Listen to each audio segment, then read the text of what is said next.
एक पुरानी फिल्म का गाना है। इनकी मूर्खता के कारण अंग्रेजों ने बहादुर शाह जफर को क्या कर दिया, रंगून भेज दिया।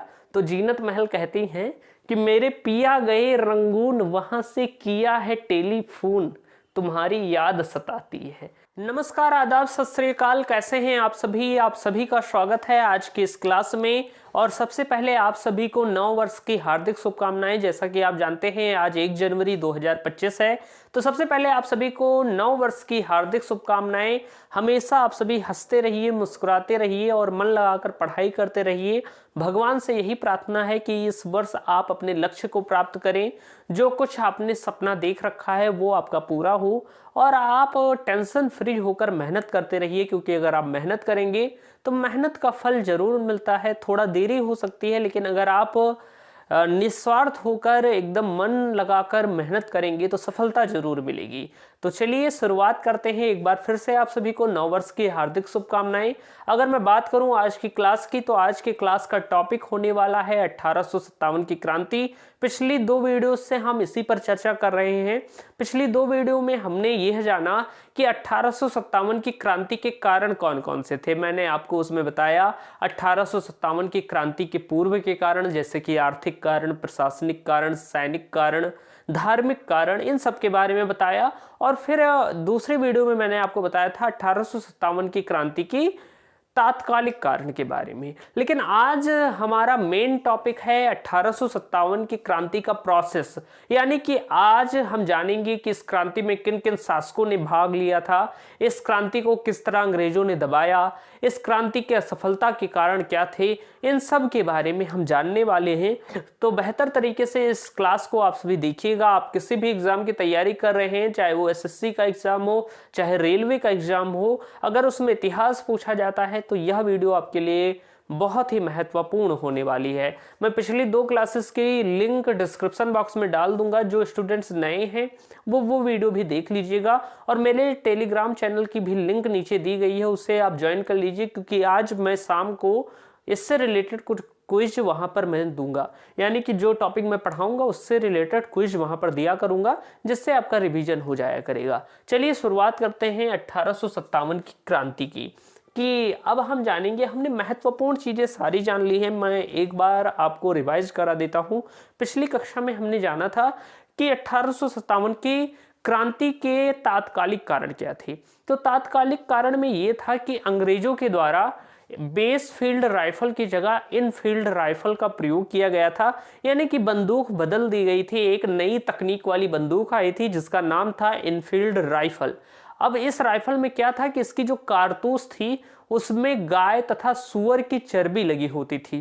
किस लिए लगी होती थी? क्योंकि सीलन से बचने के लिए, आप जानते हैं सीलन में सामान खराब हो जाते हैं, जब नमी पाता है तो गोलियां नहीं चलती हैं, खराब हो जाती हैं, तो इसलिए उनके बारूद जम जाते हैं। इसलिए उसमें गाय और सुअर की चर्बी लगी होती थी। ऐसी अफवाह पड़ी या ऐसी खबर थी। अब इस बात से क्या हुआ, क्योंकि भारतीय लोगों में ज्यादा हिंदू और मुस्लिम अंग्रेजी सेना में सैनिक हुआ करते थे, तो हिंदू धर्म के लिए गाय क्या है, पवित्र पशु है, गाय माता के समान है।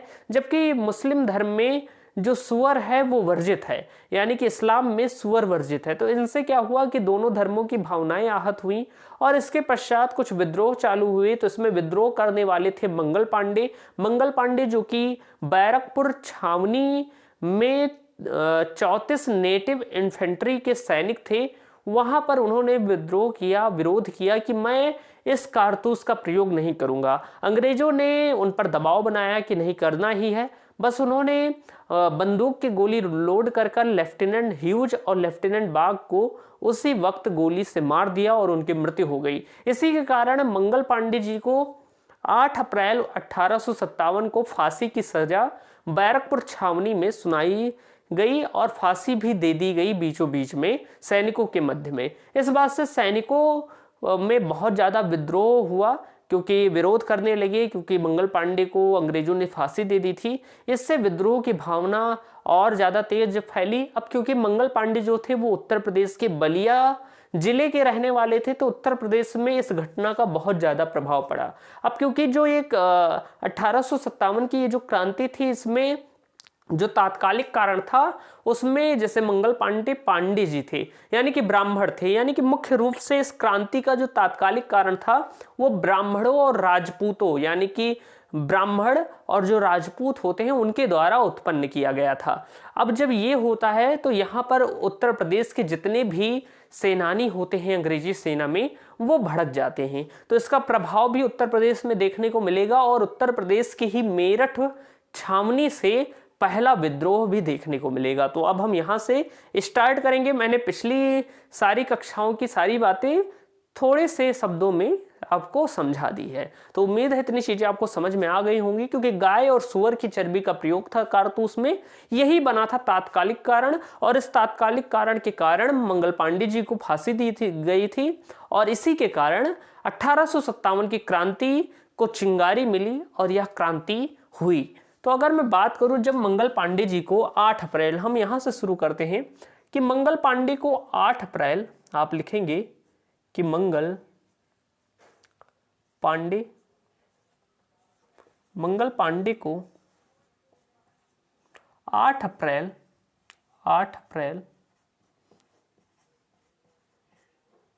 1857 8 अप्रैल 1857 को फांसी की सजा सुना दी गई।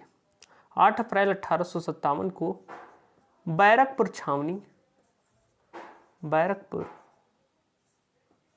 छावनी जो कि बंगाल में पड़ती थी, कहाँ पर पड़ती थी तो बंगाल में पड़ती थी, तो बैरकपुर छावनी बंगाल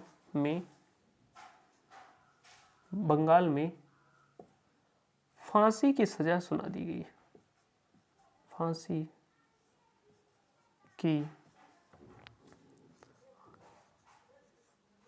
सजा सुना दी गई। जब उन्हें फांसी की सजा सुना दी गई और 8 अप्रैल को उन्हें फांसी भी दे दी गई, तो इसके पश्चात क्या हुआ कि सैनिकों में विद्रोह की भावना बढ़ी, यानी कि सैनिकों में अंग्रेज को लेकर, इससे क्या हुआ आप लिखेंगे कि सैनिकों में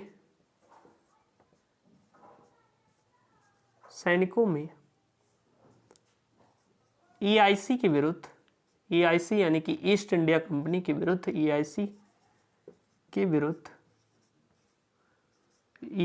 विरुद्ध विद्रोह की भावना जागृत हुई। विद्रोह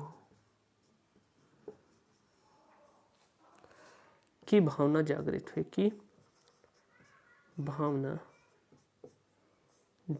हुई। थोड़ा राइटिंग में अंतर आ रहा होगा क्योंकि ठंडक बहुत ज़्यादा बढ़ गई है यहाँ पर, तो हाथ काम ही नहीं कर रहे हैं, पूरा ठिठुर रहे हैं, बहुत ज़्यादा ठंडक बढ़ गई है पिछले 2 दिनों से। तो अब मैंने बताया कि मंगल पांडे को 8 अप्रैल 1857 को बैरकपुर छावनी बंगाल में फांसी की सजा सुनाई गई और इसके कारण सैनिकों में EIC के विरुद्ध, यानी कि ईस्ट इंडिया कंपनी के विरुद्ध, जो अंग्रेज थे उनके विरुद्ध विद्रोह की भावना जागृत हुई। अब विद्रोह की भावना जागृत हुई तो सैनिकों ने क्या किया कि डिसाइड किया कि अब अंग्रेजों के विरुद्ध हमें क्रांति करनी है, यानी कि सैनिकों ने निर्णय लिया, जो सैनिक थे सैनिकों ने निर्णय लिया, आप लिखेंगे सैनिकों ने निर्णय लिया अंग्रेजों के विरुद्ध क्रांति करने का। सैनिकों ने अंग्रेजों के विरुद्ध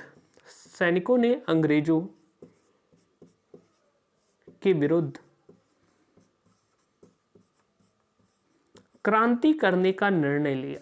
अंग्रेजों के विरुद्ध क्रांति करने का निर्णय लिया, यानी कि जब मंगल पांडे जी को सजा सुना दी गई तो उसके बाद जो जितने भी सैनिक थे वो बहुत ज़्यादा प्रभावित हुए, बहुत ज़्यादा क्रोधित हुए और इसी बात से वो अंग्रेजों से एकदम नाराज हो गए और उन्होंने क्रांति करने का निर्णय लिया। जब क्रांति करने का निर्णय लिया अंग्रेजों ने, तो सैनिकों ने, भारतीय सैनिकों ने, यहाँ पर आप लिख लीजिएगा, ये जो सैनिक थे ये कौन से वाले थे, तो ये अंग्रेजी सेना में जो भारतीय सैनिक थे, ये अंग्रेजी सेना में जो भारतीय सैनिक हुआ करते थे, उन्होंने क्रांति करने का क्या लिया, निर्णय लिया।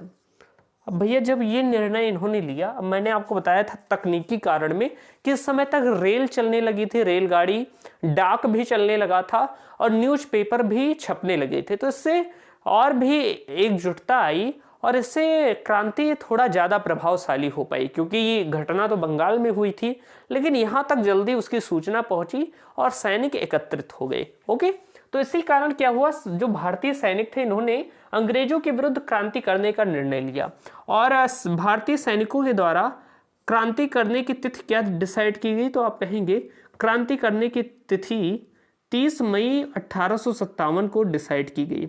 यानी कि भारतीय सैनिकों ने डिसाइड किया कि 30 मई 1857 को हम सभी क्या करेंगे, क्रांति करेंगे। 30 मई 1857 को हम क्या करेंगे, क्रांति करेंगे, ये बात डिसाइड की गई। ओके, अगर मैं बात करूं तो जब 30 मई 1857 को भारतीय सैनिकों ने ये डिसाइड किया कि इस दिन हम सभी अंग्रेजी सेना के विरुद्ध या अंग्रेजों के विरुद्ध क्रांति करेंगे और भारत को स्वतंत्र करा लेंगे इनसे, तो इस बात की सूचना और लोगों तक कैसे पहुंचाई जाए, तो उसके लिए क्या किया गया कि भारतीय सैनिकों ने ऐसा मतलब वो बनाया कि 30 मई को हमें क्रांति करनी है और क्रांति का संदेश भारत में और भी सैनिकों और जनता तक पहुंचाने के लिए एक प्रतीक बनाया। आपसे परीक्षा में पूछ लिया जाता है कि 1857 की क्रांति का प्रतीक क्या था, तो प्रतीक था भैया रोटी तथा कमल। रोटी और कमल, रोटी और कमल, रोटी और कमल के माध्यम से क्या किया गया, इस क्रांति को जनता तक फैलाया गया, यानी कि और सैनिकों तक फैलाया गया, जनता तक फैलाया गया कि इस दिन क्या है, क्रांति करनी है। तो इस खबर को एक प्रतीकात्मक रूप से फैलाया गया जिससे अंग्रेजों को इस बात की भनक न लगे या उन्हें ना पता चले कि हम सभी कुछ ऐसा प्लान कर रहे हैं। तो भारतीय सैनिकों ने 30 मई 1857 को अंग्रेजों के विरुद्ध क्रांति करने की डेट निर्धारित की और इसके लिए इन्होंने एक प्रतीक बनाया जिसे हम रोटी और कमल कहते हैं। रोटी और कमल के द्वारा इस क्रांति की सूचना भारत के विभिन्न कोनों तक फैलाई गई। अब विभिन्न कोनों तक फैलाई गई तो क्या हुआ कि अंग्रेजों को पहले ही भनक लग गई कि ये कुछ ऐसा करने वाले हैं, क्योंकि आप देखते हैं कि कई लोग होते हैं भारत में या आप कहीं पर भी देखेंगे अपने आसपास में कि बड़बोले हो जाते हैं। तो ऐसे क्या हुआ कि मान लीजिए कोई सैनिक आया था, बाजार में गया था और या कोई भारतीय जनता बाजार में गई थी सब्जी लेने और उसे किसी अंग्रेजी सेना ने मार दिया मान लीजिए, या किसी विदेशी ने मार दिया एक तमाचा। तो वो कह रहा है आज तो मार दियो भैया लेकिन 30 मई का बताइए, यानी कि मैंने तो अवधि में बोला, यानी कि ऐसा कहा कि आज तो मार दिया है लेकिन 30 मई को तुमको बताऊंगा कि मैं कैसा हूँ, आज तो तुम मार लो जितना मारना है। तो जब तमाचा मार दिया तो वो भैया एकदम चौड़िया गए और चौड़िया कर बोले, जैसे कि गए सब्जी लेने और वहां पर किसी अंग्रेज ने तिरछा बोल दिया या एक तमाचा मार दिया अंग्रेज ने, तो तुरंत बोले कि आज मान लो 30 मई को तुम्हें बताते हैं। तो अंग्रेजों ने सोचा 30 मई को क्या होने वाला है जो ये भारतीय इतना ज्यादा उत्साहित दिख रहे हैं कि 30 मई को तुम्हें बताते हैं। तो इस बात की सूचना ऐसे मतलब क्या होता है कि होता नहीं है कि कोई खबर आप किसी को बताओ और पता चलता है कुछ देर बाद वो सबको पता चल जाती है। यानी कि अगर तुम किसी को कह दो, खासकर लड़कियों को अगर आपने कह दिया कि ये चीज मत बताना बहुत सीक्रेट है, तो वो सबको बता देंगी, बस सबको पता चल जाएगा उसके बारे में। तो ठीक उसी प्रकार से इस क्रांति के बारे में धीरे धीरे अंग्रेजों को पता चलने लगा, क्योंकि कई लोग बड़बोले होते हैं तो बोल देते हैं आवेश में आकर कि 30 मई को बताया जाएगा अंग्रेजों को।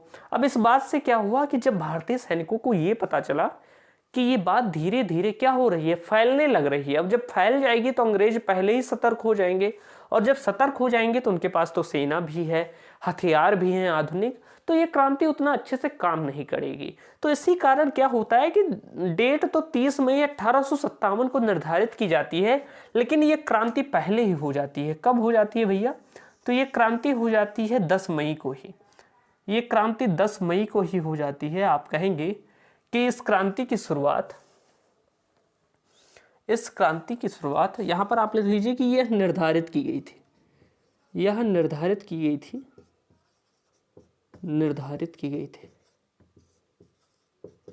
क्रांति की तिथि यह निर्धारित की गई थी, परंतु अंग्रेजों को इसके बारे में अंदेशा हो गया। लिख लीजिएगा कि परंतु अंग्रेजों को पता चल गया, अंग्रेजों को इसकी सूचना मिल गई, इसकी सूचना मिल गई।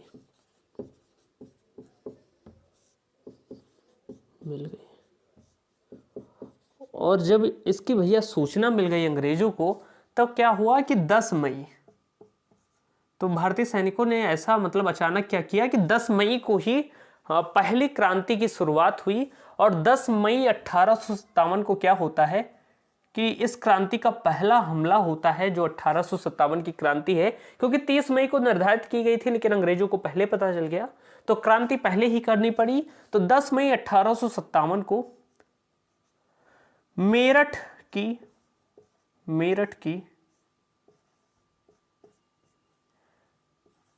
20वीं नेटिव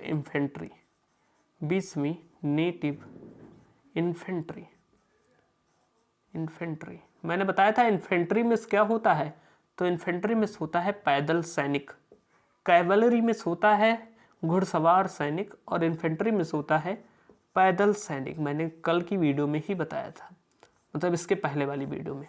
तो अगर मैं बात करूं तो 10 मई 1857 को मेरठ छावनी जो थी, वहां की 20वीं इन्फेंट्री ने, आप लिख लीजिएगा, ये मेरठ की छावनी थी, छावनी जहां पर सैनिक रहा करते हैं, उनके हथियार रहते हैं। तो मेरठ छावनी की 20वीं नेटिव इन्फेंट्री, जो कि क्या होती थी, 20वीं नेटिव इन्फेंट्री थी, यानी कि पैदल सैनिक थे, इनके द्वारा मेरठ छावनी पर ही हमला कर दिया जाता है।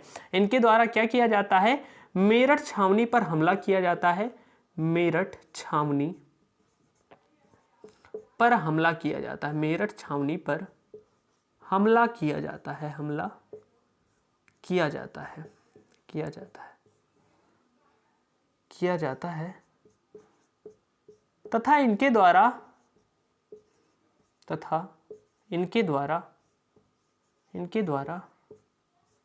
मेरठ छावनी को जीत लिया जाता है, मेरठ छावनी को जीत लिया जाता है, जीत लिया जाता है।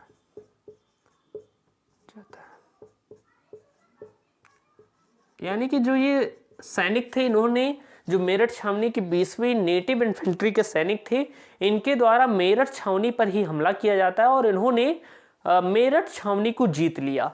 और भैया जब ये मेरठ छावनी को जीत लेते हैं तो यहाँ से खूब सारे हथियार लूट लेते हैं। जो इस छावनी में अंग्रेजों के हथियार होते हैं तो हथियारों को लूट लेते हैं, हथियारों को लूट लेते हैं। और जब इन्होंने इस छावनी को जीत लिया, हथियारों को लूट लिया, तो मेरठ के ही पास में आप देखेंगे दिल्ली पड़ता है, कुछ दूरी पर दिल्ली पड़ता है। और इन्होंने क्या किया कि भैया वहां से ये मेरठ से चले, आप देख लीजिएगा डिस्टेंस कितना है, बहुत ज़्यादा दूर नहीं है लेकिन तब भी है, ऐसे 100 किलोमीटर के अंदर होगा। तो मेरठ छावनी को इन्होंने जीता, मेरठ छावनी को जीत लिया और फिर वहां से हथियारों को लूट कर ये 11 मई को क्या करते हैं, यही वाले सैनिक 11 मई को, यानी कि जो 20वीं नेटिव इन्फेंट्री के सैनिक थे, ये 11 मई 1857 को 11 मई 1857 को कहाँ पहुंचते हैं भैया, तो ये पहुंच जाते हैं दिल्ली पहुंच जाते हैं, दिल्ली पहुंच जाते हैं। यानी कि ये सैनिक मेरठ छावनी को जीत कर डायरेक्ट दिल्ली पहुंचते हैं, एक ही रात में, पैदल चल के या किसी सवारी से, यानी कि जिस तरह इनका बल पड़ा ये पहुंच जाते हैं दिल्ली। और दिल्ली पहुंच जाते हैं और दिल्ली पहुंचकर ये दिल्ली छावनी को भी जीत लेते हैं। दिल्ली जो अंग्रेजों की छावनी थी, दिल्ली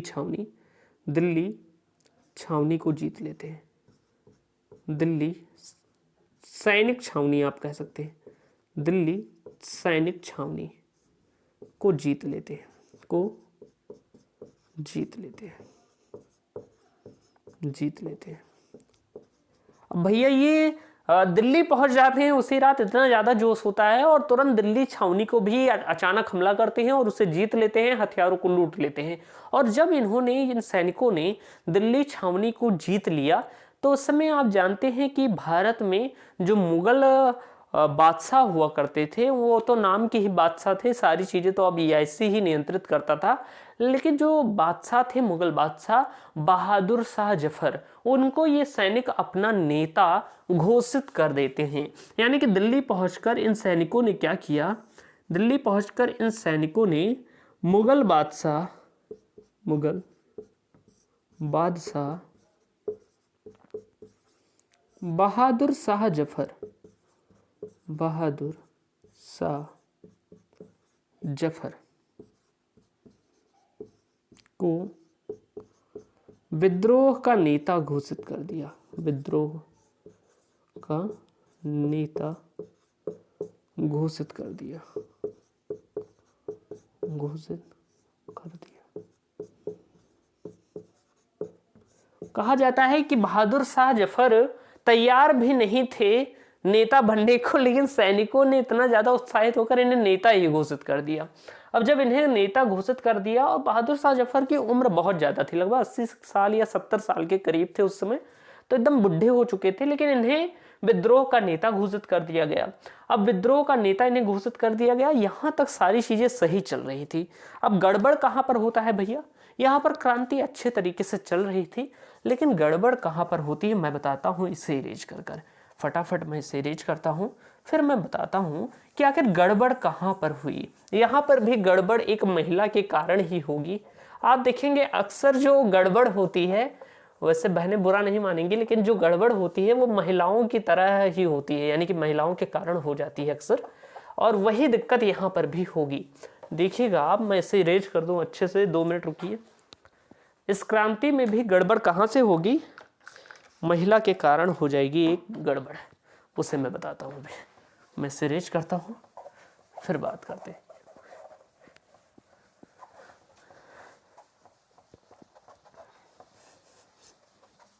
फटाफट इरेज करते हैं और फिर बात करते हैं।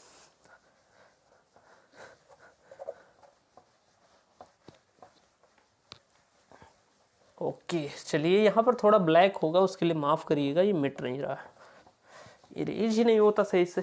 ओके, चलिए अब हम बात करते हैं। तो यहाँ तक क्रांति सही चल रही थी, सैनिकों ने विद्रोह का नेता बहादुर शाह जफर को घोषित कर दिया, विद्रोह का नेता घोषित कर दिया था। लेकिन जब घोषित कर दिया तो बहादुर शाह जफर उनके साथ चले गए, छुप गए, क्योंकि अंग्रेज उन्हें ढूंढ भी रहे थे।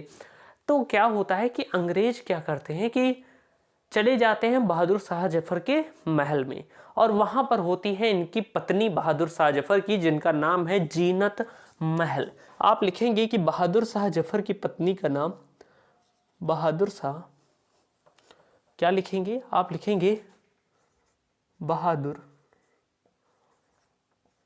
शाह जफर की एक पत्नी हुआ करती थी, इनकी पत्नी, जिनका नाम हुआ करता था जीनत महल, या जिन्हें हम जिन्नत महल भी कहते हैं। जीनत महल लिख लीजिए, जिनका नाम क्या हुआ था? इनका नाम हुआ करता था जीनत महल, जीनत महल। तो बहादुर शाह जफर की पत्नी हुआ करती थी जीनत महल, और अंग्रेज भैया इनके पास पहुंच गए। जो अंग्रेज थे, अंग्रेज सैनिक, वो पहुंच गए इनके महल में। अब बहादुर शाह जफर वहां पर थे नहीं, लेकिन अंग्रेज बहादुर शाह जफर को ढूंढने के लिए कहां पर पहुंच गए? जीनत महल के पास पहुंच गए। और जब पहुंच गए वहां पर, तो अंग्रेजों ने इनसे पूछा कि बताओ तुम्हारे पति कहाँ हैं, तुम्हारे बहादुर शाह जफर कहाँ हैं? तो इन्होंने कहा कि मुझे नहीं पता है।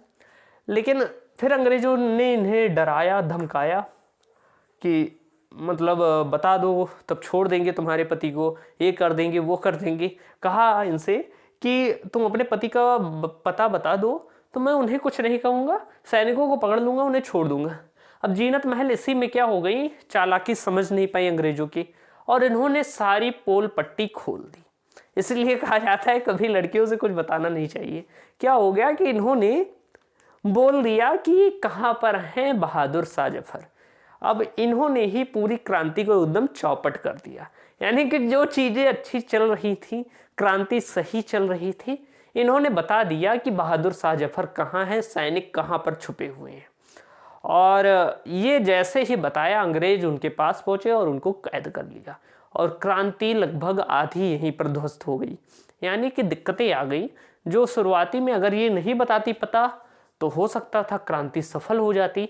लेकिन इन्होंने क्या किया कि जीनत महल ने अपनी मूर्खता के कारण अंग्रेजों को इनका बहादुर शाह जफर का पता बता दिया। और इसीलिए कहा जाता है, और यही सारी एग्जाम्पल है। अभी आप देखिएगा रानी लक्ष्मीबाई, वो कितनी वीरता से लड़ेंगी। स्त्रियों यानी कि महिलाओं की एक परिभाषा रानी लक्ष्मीबाई जैसी बहादुर महिलाएं हैं, एक तरफ जो अंग्रेजों के खिलाफ लड़ती हैं और एक तरफ इनकी जैसी महिलाएं भी हैं जो मूर्खता में फंस जाती हैं। वैसे कोई गलती नहीं थी, लेकिन देख लीजिए इन्हीं के कारण क्या होता है, ये पकड़े जाती। तो अंग्रेजों के डर से ये जो जीनत महल थी, इन्होंने अंग्रेजों के डर से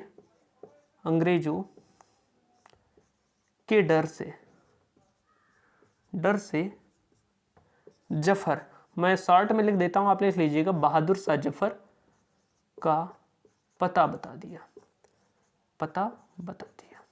और जब भैया अंग्रेजों को बहादुर शाह जफर का पता लगा तो इन्होंने बताया कि बहादुर शाह जफर जहां हैं, बहादुर शाह जफर जो है वो हुमायूं के मकबरे के पास छिपे हुए हैं। दिल्ली में हुमायूं का मकबरा है, वहीं पर छिपे हुए हैं। जीनत महल ने अपने पति का एकदम एग्जैक्ट लोकेशन बता दिया कि जाओ पकड़ लो भैया। और क्योंकि अंग्रेजों से डर गई थी और इन्होंने हड़बड़ी में बता दिया और क्रांति चौपट हो गई। अब जब इन्होंने बता दिया तो अंग्रेजों ने बहादुर शाह जफर को क्या किया, आप लिखेंगे, अंग्रेजों ने बहादुर शाह जफर को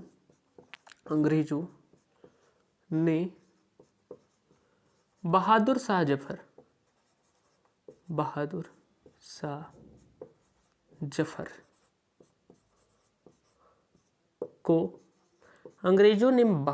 जफर को हुमायूं के मकबरे के पास पकड़ लिया। हुमायूं के मकबरे के पास पकड़ लिया। मकबरे के पास पकड़ा, पास कैद कर लिया या पकड़ लिया, आप कह सकते हैं पकड़ लिया। और भैया जब बहादुर शाह को इन्होंने मकबरे के पास पकड़ लिया तो भैया इन्हें भेज दिया कहाँ पर, इन्हें रंगून भेज दिया। इन्हें काला पानी की सजा रंगून में भेज दी। कहाँ पर भेज दिया भैया, रंगून में भेज दिया। आप जानते हैं कि म्यांमार की राजधानी हुआ करती है रंगून, जिसे हम यंगून भी कहते हैं। तो इन्हें कहाँ पर भेज दिया गया भैया, हुमायूं के मकबरे के पास बहादुर शाह जफर को अंग्रेजों ने पकड़ा और इन्होंने पकड़कर इन्हें रंगून भेज दिया। अब जब रंगून भेज दिया तो एक पुरानी फिल्म का गाना है कि इनकी मूर्खता के कारण अंग्रेजों ने बहादुर शाह जफर को क्या कर दिया, रंगून भेज दिया। तो जीनत महल कहती हैं कि मेरे पिया गए रंगून, वहां से किया है टेलीफोन, तुम्हारी याद सताती है। क्या कहती हैं कि मेरे पिया गए रंगून, वहां से किया है टेलीफोन, तुम्हारी याद सताती है। अब भैया बहादुर शाह जफर को रंगून भेज दिया, वहीं से बात होगी।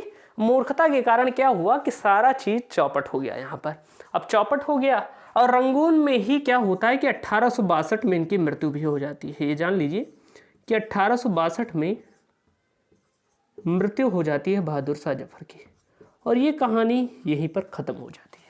यानी कि इनकी मूर्खता के कारण रंगून इन्हें भेज दिया गया और 1862 में इनकी मृत्यु हो जाती है और यहाँ पर क्रांति कमजोर पड़ जाती है। लगभग आधी क्रांति यहीं पर कमजोर पड़ गई और इस कारण ये क्रांति, मतलब यहाँ पर ये वाला जो दिल्ली वाला क्षेत्र था, यहाँ पर उतना सक्सेस नहीं हो पाई।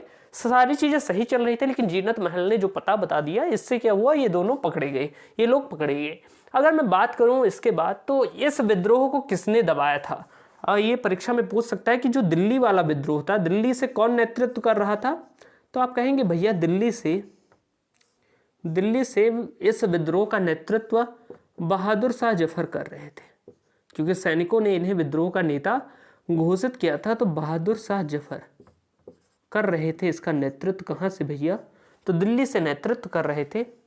और इनको किसने दबाया था, यानी कि इस विद्रोह को किसने दबाया था, तो इस विद्रोह को, दिल्ली वाले विद्रोह को दबाया, आप लिख लीजिएगा, विद्रोह दबाया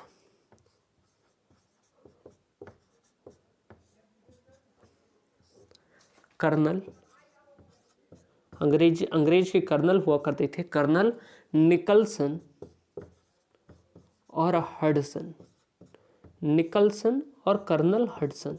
कर्नल या लेफ्टिनेंट कुछ भी लिख सकते हैं, हडसन। बस आपको ये नाम याद रखना है। पीछे का ये कर्नल थे, जर्नल थे, चाहे जो थे, लेकिन ये अधिकारी हुआ करते थे निकलसन और हडसन के द्वारा यह विद्रोह दबाया गया था। कौन सा वाला भैया? तो ये दिल्ली वाला विद्रोह दबाया गया था। अब ये विद्रोह यहाँ पर दबा दिया गया, इनको कैद कर लिया गया और ये चीज़ें ठंडी पड़ गई दिल्ली वाले क्षेत्र की। लेकिन अभी भी चीज़ें खत्म नहीं हुई थी, क्योंकि और भी आस पड़ोस के जो राजा महाराजा थे वो भी इस विद्रोह में भाग लेंगी। रानी लक्ष्मीबाई भी इस विद्रोह में भाग लेंगी। मैं देख लेता हूँ सारी चीज़ें सही चल रही हैं। जी हाँ, बिल्कुल सही चल रही हैं। आप नोट कर लीजिए, फिर बात करते हैं। पानी पी लेता हूँ। चलिए बात करते हैं आगे की चीज़ों के बारे में। मैं इसे रेज कर देता हूँ फटाफट, फिर बात करते हैं आगे की चीज़ों के बारे में।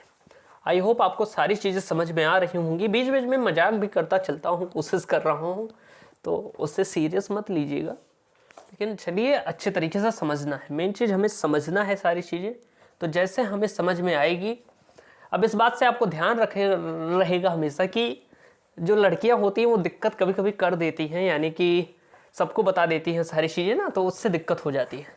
तो ऐसे ही यहाँ पर दिक्कत हुई, इन्होंने अंग्रेजों को बता दिया जीनत महल ने, और फिर क्या हुआ कि ये क्रांति ठंडी पड़ गई। अब और भी क्षेत्रों में होगा। अभी रानी लक्ष्मीबाई के बारे में भी मैं आपको बताऊंगा। उन्होंने तो वीरता से सामना किया था इस विद्रोह का, वो भी एक परिचय है महिलाओं की वीरता की, तो उनके बारे में भी अभी हम बात करेंगे। ओके, मैं इसे रेज करता हूँ और फिर बात करते हैं। रुकिए थोड़ा सा, मैं इसे सही से रेज कर दूँ।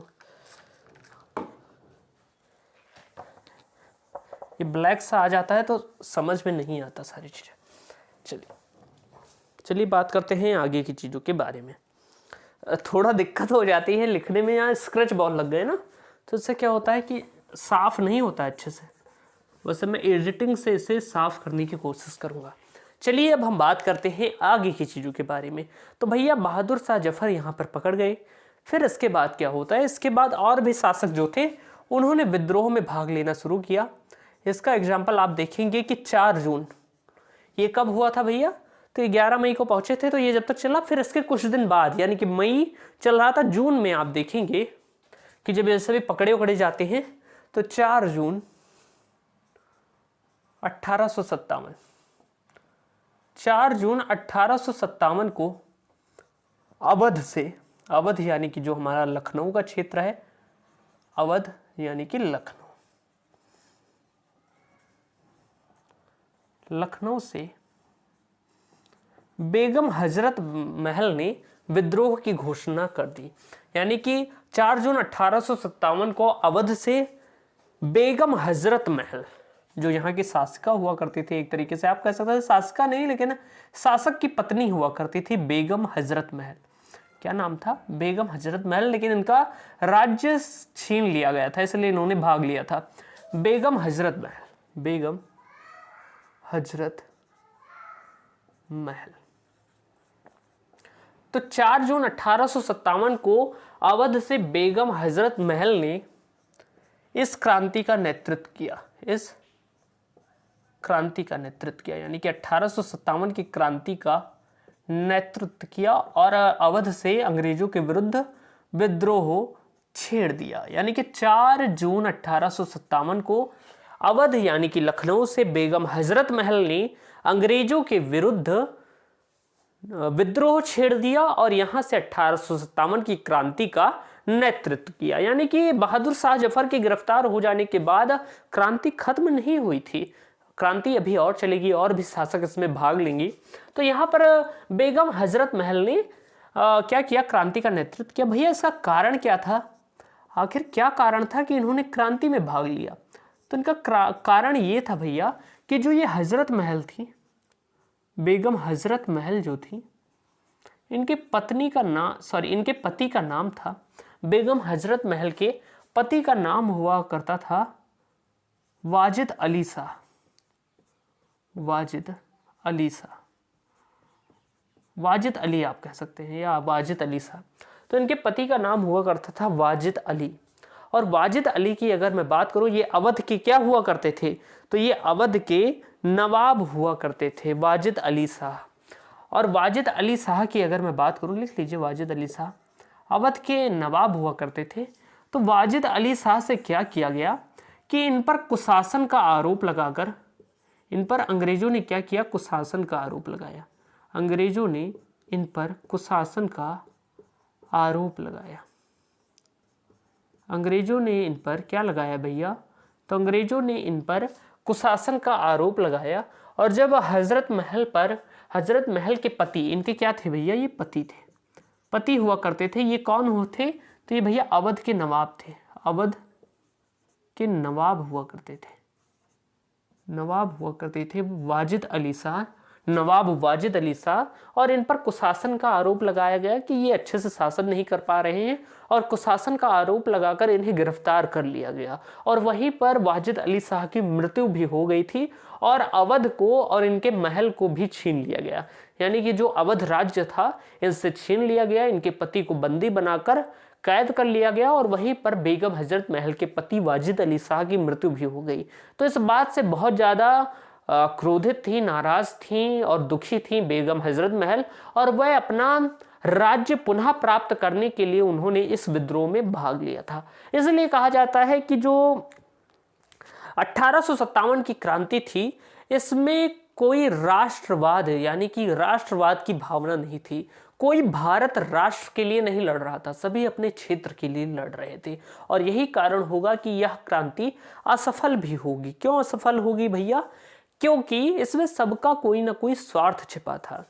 जैसे कि बेगम हजरत महल की अगर हम बात करें, तो इनके पति वाजिद अली शाह पर अंग्रेजों ने कुशासन का आरोप लगाया था, इसलिए इन्होंने क्या किया, अवध प्रांत पुनः प्राप्त करने के लिए 1857 की क्रांति में भाग लिया। अगर इनका राज्य सही होता, सलामत होता, अगर इनके पति को अंग्रेजों ने गिरफ्तार नहीं किया होता, तो ये भाग नहीं लेती 1857 की क्रांति में। तो सीधा बात है, स्वार्थ था तभी भाग लिया, और यही असफलता का कारण भी होगा। अगर मैं बात करूं तो इनके एक सेनापति हुआ करते थे हजरत महल के, जिनका नाम था बख्त खां। इनका नाम क्या हुआ करता था, बख्त खान कह सकते हैं या बख्त खां कह सकते हैं। बख्त खां इनके क्या हुआ करते थे भैया, तो इनके सेनापति हुआ करते थे। इनके द्वारा इन्होंने क्या किया, इस क्रांति का नेतृत्व अवध से किया। और भैया बहादुर शाह जफर ने इन्हीं बख्त खां को क्या कहा था, इन्हें साहब ए आलम बहादुर की उपाधि दी थी। साहब ए आलम, ये हजरत महल के सेनापति हुआ करते थे। तो साहब ए आलम बहादुर, या आप कह सकते हैं साहब ए आलम की उपाधि किसने दी थी, तो साहब ए आलम बहादुर की उपाधि, साहब ए आलम की उपाधि बहादुर शाह जफर ने दी थी। बहादुर शाह जफर ने इन्हें साहब ए आलम की उपाधि दी थी। ये बात आप ध्यान रखिएगा, वैसे बहुत इंपॉर्टेंट नहीं लेकिन ध्यान रखिएगा। हो गए, तो इतनी चीजें आपको पता हो गई। तो इन्होंने यहाँ से भाग लिया भैया, यहाँ से इन्होंने नेतृत्व किया, लेकिन यहाँ का जो विद्रोह था अवध वाला, इसे किसने दबाया, ये भी सफल नहीं हुआ था। यहाँ के विद्रोह को किसने दबाया, ये जो अवध का विद्रोह था, अवध का विद्रोह सही से नहीं चल पाया, और यह विद्रोह किसके द्वारा दबाया गया, तो अवध का विद्रोह कैंपबेल के द्वारा दबाया गया, कैंपबेल द्वारा दबाया गया। ये अंग्रेजों के अधिकारी हुआ करते थे, सेना में हुआ करते थे अधिकारी, आप कह सकते हैं कर्नल कैंपबेल द्वारा अवध वाला विद्रोह, जो लखनऊ का विद्रोह था, ये दबाया गया। परीक्षा में पूछा जा सकता है कि अवध के विद्रोह को किसने दबाया था, तो अवध के विद्रोह को भैया किसने दबाया था, कैंपबेल ने दबाया था। अब इसके बाद अगर हम बात करें तो आप देखेंगे 5 जून 1857 को क्या होता है कि कानपुर से भैया ये विद्रोह दबाया गया अवध वाला। और जब इन्हें दबाया गया, इस विद्रोह को दबाया गया, तो बेगम हजरत महल नेपाल चली गई थी। बेगम हजरत महल किसी तरह बचकर कहाँ चली गई थी, नेपाल चली गई थी। ये बात नोट कर लीजिएगा। फिर उनका पता नहीं चला, अंग्रेजों ने भेज दिया था या खुद चली गई थी, लेकिन फिर उनका पता नहीं चला। बेगम हजरत महल नेपाल चली गई और फिर वापस लौट के नहीं आई, क्योंकि उनका पूरा राज्य तो खत्म ही हो चुका था, और किसी तरह बचते बचाते ये नेपाल बॉर्डर पार गई, फिर वहां से लौट के नहीं आई। अगर मैं बात करूं 5 जून 1857 की, तो 5 जून 1857 यानी कि एक दिन बाद ही कानपुर से क्या होता है, कानपुर से नाना साहब, मैंने बताया था नाना साहब ने विद्रोह का आगाज किया। नाना साहब तथा तात्या टोपे, इनके साथ तात्या टोपे भी हुआ करते थे। तात्या टोपे ने विद्रोह का आगाज किया, ने विद्रोह शुरू किया या विद्रोह का नेतृत्व किया। यानी कि कानपुर से 1857 की विद्रोह का नेतृत्व किसने किया था? तो भैया नाना साहब और तात्या टोपे ने किया था। मेनली नाना साहब ने किया था कानपुर से। तो 5 जून 1857 को कानपुर से नाना साहब तथा तात्या टोपे ने विद्रोह चालू किया। और ये भैया विद्रोह जब चालू किया तो आप देखेंगे कि नाना साहब का भी एक स्वार्थ था। मैंने आपको बताया था जो नाना साहब थे ये बाजीराव द्वितीय जो कि अंतिम पेशवा हुआ करते थे उनके दत्तक पुत्र थे। बाजीराव द्वितीय जो थे, आप कहेंगे नाना साहब जो थे वो बाजीराव सेकंड, बाजीराव द्वितीय के संतान नहीं थे, तो बाजीराव द्वितीय के दत्तक पुत्र हुआ करते थे। कौन भैया? तो इनके दत्तक पुत्र हुआ करते थे नाना साहब। यानी मराठों में जो मुख्य तौर पर बचे हुए थे एकमात्र यही बचे थे और इनका कोई ज्यादा मुख्य मतलब नहीं था क्योंकि ये पेंशन पर कर दिए गए थे। एक तो ये महाराष्ट्र में नहीं रहते थे, अंग्रेजों ने पूरा राज्य हथिया लिया था और इन्हें कानपुर भेज दिया था। ये कहाँ पर रहते थे नाना साहब? तो ये भैया कानपुर पर रहा करते थे, कानपुर में रहा करते थे। अंग्रेजों ने इन्हें कानपुर में रखा था, यहाँ पर रहा करते थे। यहाँ पर इन्हें महल और पेंशन दिया जाता था, यानी कि इन्हें एक महल अंग्रेजों के द्वारा प्राप्त था, इसके साथ साथ पेंशन प्राप्त थी। क्या था कि अंग्रेजों ने जब मराठा से पूरा राज्य छीन लिया तो वो तुरंत इन्हें खत्म नहीं कर सकते थे, इसलिए इन्होंने महल और पेंशन दे दिया जिससे जनता भड़के ना। तो ये कानपुर में रहा करते थे, इन्हें एक राजमहल की तरह प्राप्त था और एक पेंशन मिलती थी अच्छी खासी, वो पाया करते थे और आराम से जिंदगी जीते थे। लेकिन क्या होता है कि इसी बीच में इनका पेंशन रोक दिया जाता है अंग्रेजों के द्वारा। और उस समय ये वाला क्या था, ये 1857 का जो स्वतंत्रता संग्राम था या 1857 की जो क्रांति थी, इसका मामला गर्म था। तो इन्होंने सोचा कि अपने स्वार्थ की पूर्ति के लिए मैं भी इसमें कूद जाता हूं। मैंने कहा नहीं कि 1857 की जो क्रांति थी उसमें राष्ट्रवाद की भावना की कमी थी, यानी कोई भारत के लिए नहीं लड़ रहा था, सभी अपने अपने स्वार्थ के लिए लड़ रहे थे। और जब इनकी पेंशन को अंग्रेजों ने क्या कर दिया, रोक दिया। ये पेंशन जो थी इसे अंग्रेजों ने रोक दिया था और जब इस पर रोक लगा दी इसलिए इन्होंने 1857 के स्वतंत्रता संग्राम या आप कह सकते हैं क्रांति में भाग लिया। और जब इन्होंने भाग लिया तो यहाँ पर भी क्या होता है, ये भी सफल नहीं होता है। ये वाला जो था इसे किसने दबाया भैया? तो यह भी अंग्रेजों के द्वारा दबाया गया विद्रोह। कैंपबेल ने इसे भी दबाया, कैंपबेल ने, जिसने लखनऊ वाले को दबाया था, उसी ने, कैंपबेल ने कानपुर के विद्रोह को समाप्त किया। कैंपबेल ने कानपुर के विद्रोह को समाप्त किया, विद्रोह को समाप्त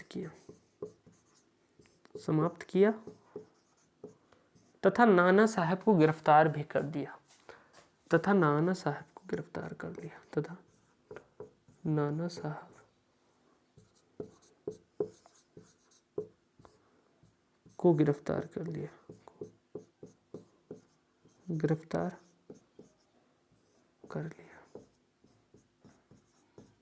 लेकिन जो तात्या टोपे थे वो यहां से बचकर निकल गए। ये तात्या टोपे सबसे लास्ट में पकड़े जाएंगे। ये यहां से बचकर भाग निकलते हैं और ये चले जाते हैं अपने राज्य ग्वालियर में। ओके, अभी हम उसकी भी बात करेंगे। इतनी चीजें आपको समझ में आ गई होंगी, इसे नोट करिए। आगे की चीजों के बारे में बात करते हैं। सारी चीजें सही तो चल रही हैं। टॉपिक लंबा है क्योंकि समझना है, समझा कर पढ़ा रहा हूं तो थोड़ा लंबा है टॉपिक। ओके, इसे नोट करिए। चलिए बात करते हैं आगे चीजों के बारे में। मैं इसे रेज करता हूं फटाफट। उम्मीद है आपको सारी चीजें समझ में आ रही होंगी 1857 के क्रांति के बारे में। मैं ऐसे इंपॉर्टेंट टॉपिक के कुछ वीडियोस बना दिया करूंगा, आपको चिंता करने की जरूरत नहीं है। जो लोग कह रहे हैं आदित्य बैच भैया वो कंटिन्यू चलेगा, अब आज वीडियो नहीं आ पाई लेकिन ये क्लास आ गई है, मैं उसे भी कंप्लीट करा दूंगा। एंशिएंट हिस्ट्री तो मैं आपको मुश्किल से 10 दिन में कंप्लीट करा दूंगा पूरा। बस मुझे लगता है 20% ही बचा है उसमें और सारी चीज़ें कंप्लीट ही हो गई हैं। गुप्त वंश के बाद हमें चोल वंश, ये दक्षिण भारतीय राज्य चोल, चेर, पांड्य पढ़ना है, उसके बाद सब खत्म ही है उसमें। फिर मध्यकालीन भारत इतिहास होगा, शुरुआत होगी उसकी। ओके, इतनी चीज़ें आपको क्लियर हो गई होंगी। अब मैं बात करता हूँ आगे की चीज़ों के बारे में। तो तात्या टोपे यहाँ पर नहीं पकड़े गए, वो चले गए अपने राज्य, वो ग्वालियर में रहा करते थे वहीं पर। और ग्वालियर झांसी की रानी के गुरु भी उन्हें कहा जाता है। झांसी की रानी का गुरु कौन था? तात्या टोपे ही थे। तो ये बात तो नोट कर लीजिएगा कि फिर आप देखेंगे, मैं बताता हूं, फिर आप देखेंगे कि झांसी से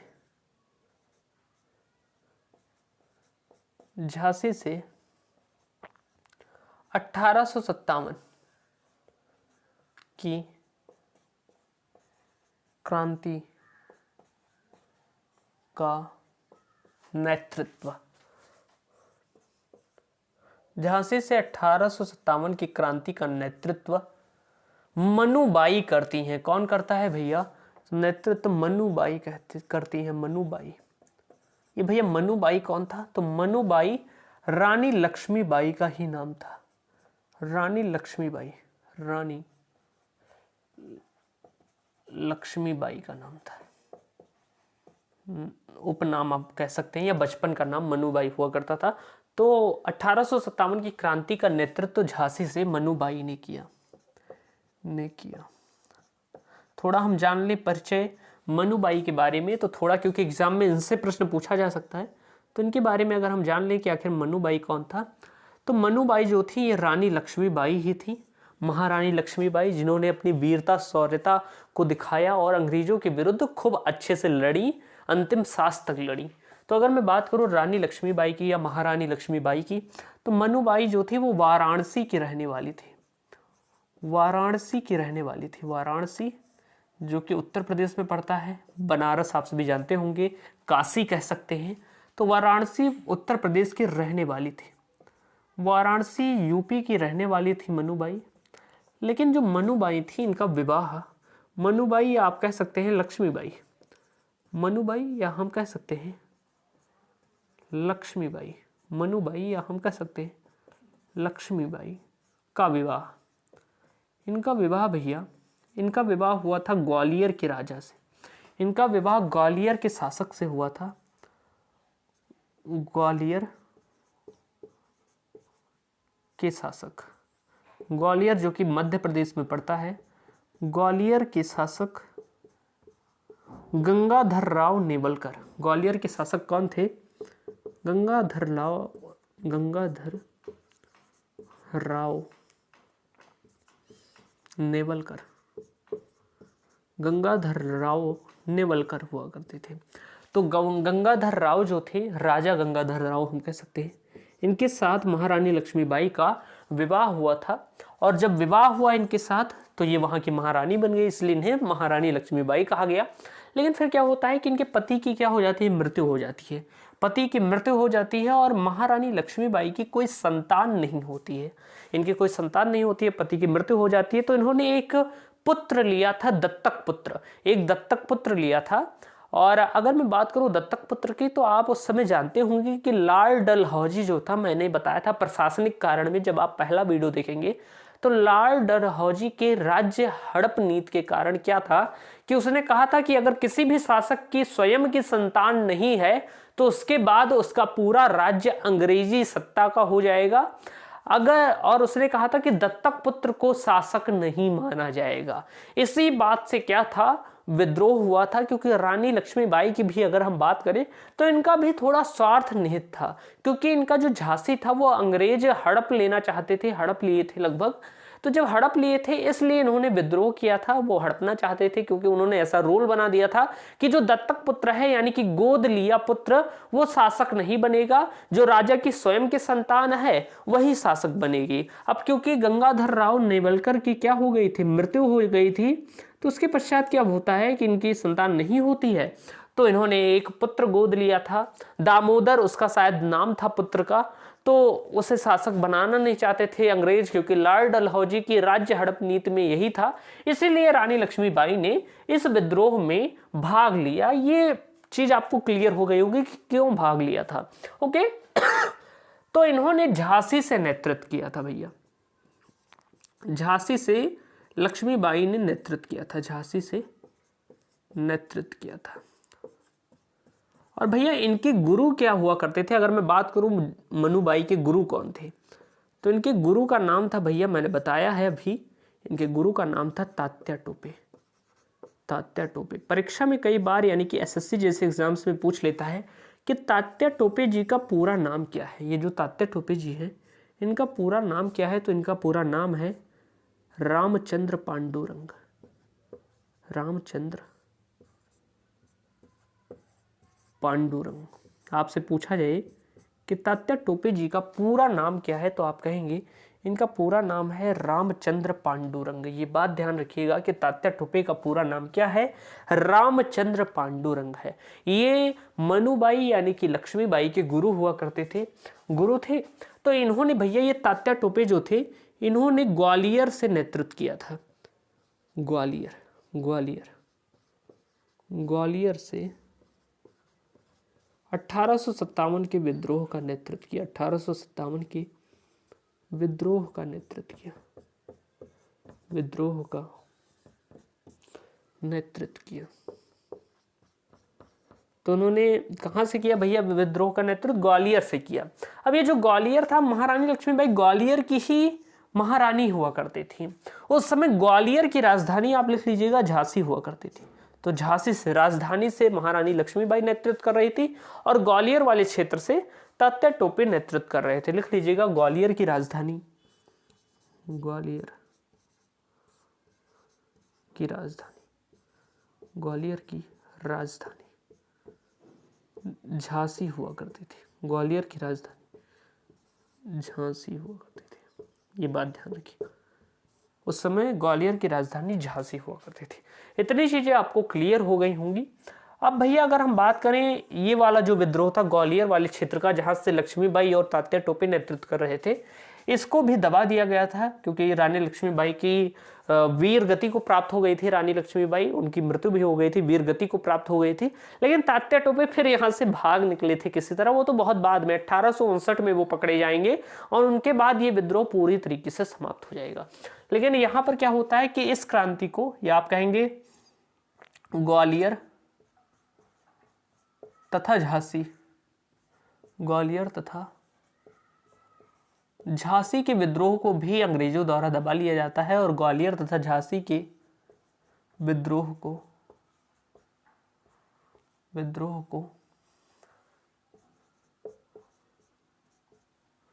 कर्नल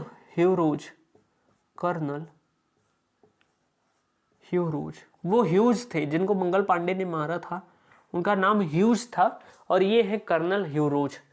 कर्नल ह्यूरोज ने दबाया या समाप्त किया, आप कह सकते हैं। इस विद्रोह को किसने दबाया?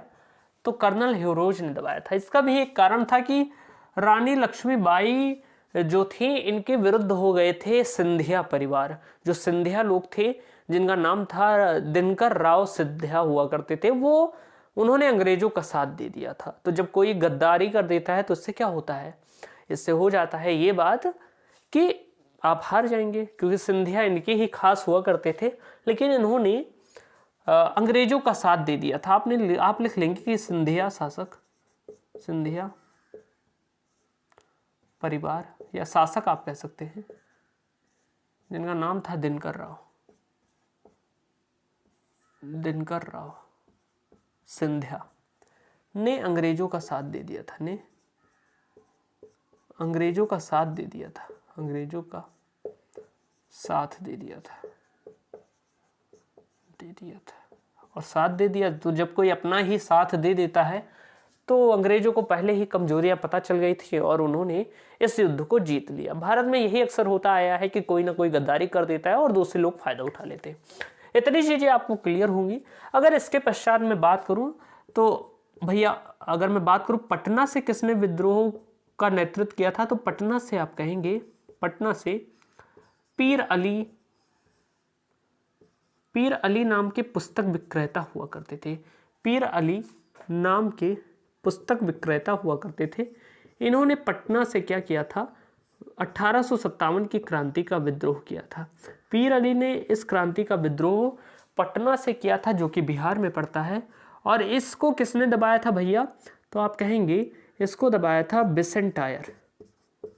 बिसेंट आयर, बिसेंट आयर ने इस विद्रोह को दबाया, इस विद्रोह को समाप्त किया। यानी कि पटना वाले विद्रोह को किसने समाप्त किया? तो बिसेंट आयर ने समाप्त किया। इतनी चीज नोट करिए, आगे की बात करते हैं। फटाफट नोट करिए, पानी पी ले। तो इसके पश्चात हम बात करते हैं, कुछ चीजें और रह गई हैं, फटाफट खत्म करते हैं 10 मिनट में। ओके, कि ये विद्रोह तो समाप्त हो जाए, इसके असफलता के कारण हम बाद में जान लेंगे। ओके, मैं नेक्स्ट वीडियो बना दूंगा कि आखिर इसके असफलता के कारण क्या थे।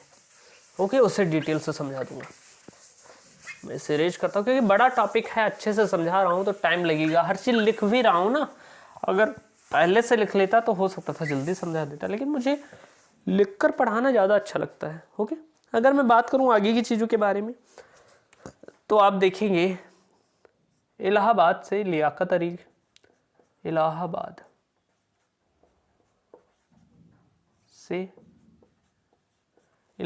से इस विद्रोह का नेतृत्व, ये अभी थोड़ा केमिकल लगा हुआ है जो है, इसलिए कलर अच्छे से नहीं आएगा। एक बार मैं इरेज कर देता हूँ। इलाहाबाद से क्या होता है आप देखेंगे, इलाहाबाद जिसे अब प्रयागराज कहते हैं, इलाहाबाद से लियाकत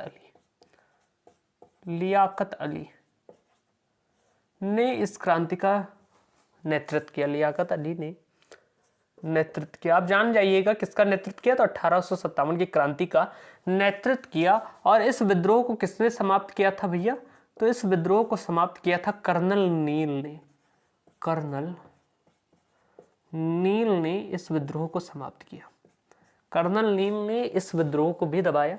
इसके साथ आप देखेंगे तो अयोध्या, जिसे हम फैजाबाद कहते हैं, अब अयोध्या नाम हो गया, लेकिन पहले फैजाबाद हुआ करता था। मेरे तो पास में ही, अगर मैं बात करूं फैजाबाद की, तो फैजाबाद से मौलवी अहमदुल्ला, मौलवी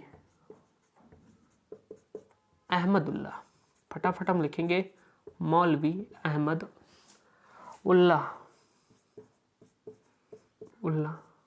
ने नेतृत्व किया। भैया मौलवी अहमद उल्ला ने यहाँ से क्या किया था? यहाँ से नेतृत्व किया था। कहाँ से भैया? तो फैजाबाद से नेतृत्व किया था। और इस विद्रोह को किसने दबाया था भैया? तो इसे समाप्त किया था। इस विद्रोह को समाप्त किया था किसने? समाप्त कहने का मतलब इस विद्रोह को दबाया किसने था?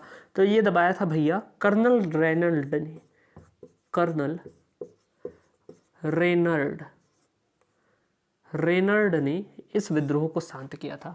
इस विद्रोह को किसने शांत किया था? तो कर्नल रेनल्ड ने इस विद्रोह को क्या किया था? शांत किया था। इसके बाद आप ये सबसे कट्टर दुश्मन कहे जाते थे अंग्रेजों के, सबसे कट्टर विरोधी कहे गए अंग्रेजों के।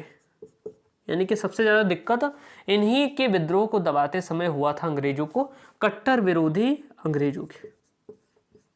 ये आप कह सकते हैं इस क्रांति में सबसे कट्टर जो विरोध था इन्होंने ही किया था। इनको दबाने में टाइम लगा था अंग्रेजों को। इसके बाद जो थे मौलवी अहमदुल्ला, जो कि फैजाबाद के ही हैं, हमारे पास के ही हैं। इसके बाद अगर हम बात करें तो इसके बाद आप देखेंगे एक सबसे महत्वपूर्ण इंसान जिसने अंग्रेजों को पराजित कर दिया था। अगर मैं बात करूं तो जिसने अंग्रेजों को पराजित कर दिया था, लेकिन कुछ गड़बड़ी हुई जिससे वो जिंदा नहीं रह सके, उसके बारे में हम बात करेंगे। तो आप कहेंगे भैया आरा जो कि बिहार में पड़ता है, तो आरा बिहार के जगदीशपुर के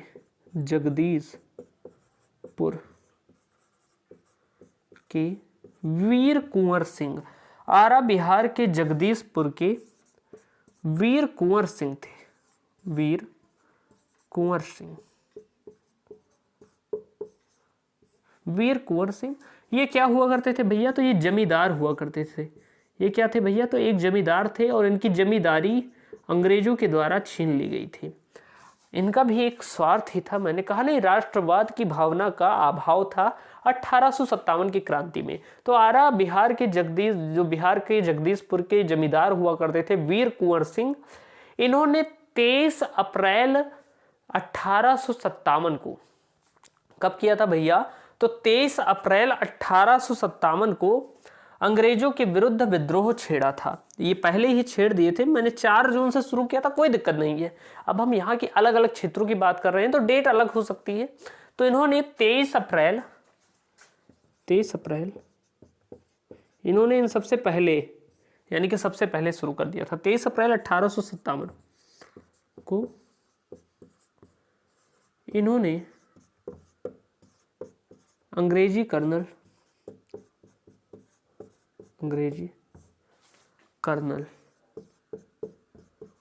ली ग्रांड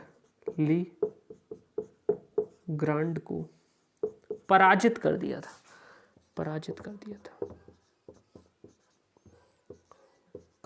ये एकमात्र एग्जाम्पल थे जिन्होंने अंग्रेजों को पराजित कर दिया था 1857 की क्रांति में। ली ग्रांड जो थे कर्नल हुआ करते थे, जिन्होंने यहाँ का नेतृत्व संभाला था इस विद्रोह को दबाने का। तो जगदीशपुर के वीर कुंवर सिंह ने अंग्रेजों को वो मारी कि वो कभी भूलेंगे नहीं सपने में भी, और एकदम पराजित कर दिया, अपने क्षेत्र को हासिल कर लिया। कहा जाता है कि वीर कुंवर सिंह की उम्र उस समय 80 साल थी। इन्होंने दिखा दिया कि देसी घी में कितनी पावर होती है, यानी कि वृद्ध 80 साल का इंसान एकदम बुढ़ा हो जाता है। 80 वर्ष के वीर कुंवर सिंह ने अंग्रेजों को पराजित कर दिया था। ये इतने साहसी और इतने वीर थे, इन्होंने दिखा दिया था।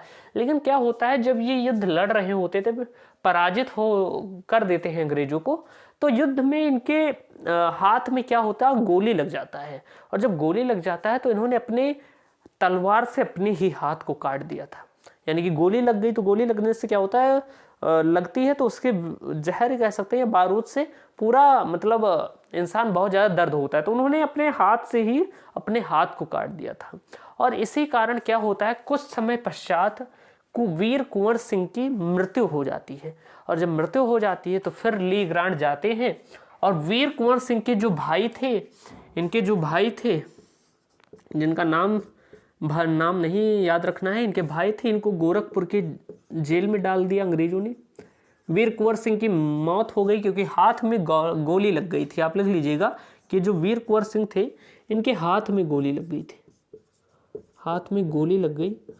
तो इन्होंने पराजित तो कर दिया था, ली ग्रांड को पराजित कर दिया था, लेकिन हाथ में गोली लगने से इन्होंने अपने हाथ को स्वयं ही काट लिया। और जब काट लिया तो कुछ समय बाद इनकी मृत्यु हो गई। जब इनकी मृत्यु हो गई तो उसके पश्चात इनके भाई को गोरखपुर जेल में बंदी बना दिया गया और ली ग्रांड ने आरा पर भी क्या किया, कब्जा कर लिया। तो अगर आपसे पूछा जाए कि यहाँ के विद्रोह को किसने नेतृत्व किया था या किसने दबाया था, तो वो किया था कर्नल ली ग्रांड ने। ये नाम ध्यान रखने आपको बहुत जरूरी है। इतनी चीजें आपको क्लियर हो गई होंगी, उम्मीद है। मैंने जितनी मेन चीजें थी सारी चीजें आपको मैंने यहाँ पर बता दी हैं। मुश्किल है कि कोई चीज अगर छूट गया हो, जैसे कि फतेहपुर से अजीमुल्ला नाम के व्यक्ति ने नेतृत्व किया था 1857 की क्रांति का, तो उसे भी आप लिख लीजिएगा, कर्नल रेनल्ड ने ही उसे भी शांत किया था। तो इतनी चीजें आपको क्लियर हो गई होंगी। और ये जो कर्नल नील थे, इनकी हत्या भी हो गई थी या मृत्यु हो गई थी इस विद्रोह को दबाते समय। कर्नल नील, कर्नल लॉरेंस और कर्नल हैवलक, ये 3 लोग ऐसे थे जिनकी मृत्यु हो गई थी 1857 के विद्रोह में। इसे हम कल जान लेंगे और कल हम बात करेंगे 1857 की क्रांति की असफलता के कारण। तब तक के लिए हंसते रहिए, मुस्कुराते रहिए। अगर ये वीडियो आपको अच्छी लगी हो तो एक प्यारा सा कमेंट जरूर छोड़िएगा। तब तक के लिए जय हिंद।